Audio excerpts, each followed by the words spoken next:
იფოც ხა ისტორიული როლი შეასრულა ქართულობაში რეალობაში.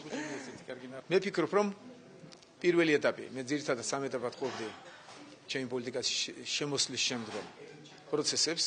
პირველი ეტაპი ის რომ უარი გვეთქვა ძალადობისა და სიცრუის მანქანაზე დამთავრდა და დასრულდა და დღეს მინდა მე შევაჯამო კავკასიის ტელევიზიაში რა მოხს ხედულობაში ამას 10-15 წუთი დასჭირდება და ვერ მოახერხებ მოგვიდროში მოგახსენოთ. დადგება სამართლიანობის სამართლიანობის დამკვიდრების დრო საქართველოში.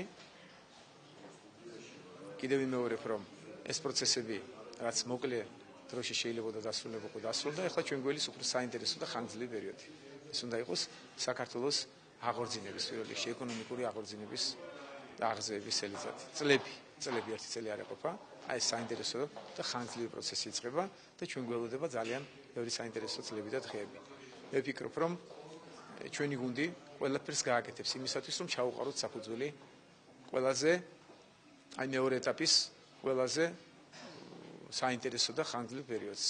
ეკონომიკური აღორძინება უნდა დაიწყოს ქვეყანაში, უნდა აღზრდეს.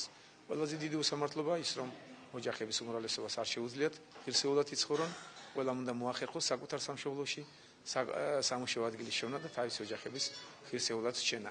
აი ეს არის გაცილებით მძიმე და ხანგრძლივი ჩემი გადმოსახედიდან.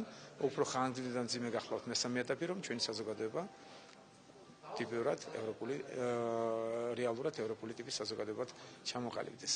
აი ამას უფრო დაწვრილებით მე მოგახსენებთ დღეს კავკასიაში საუბრის დროს. დიდი მადლობა.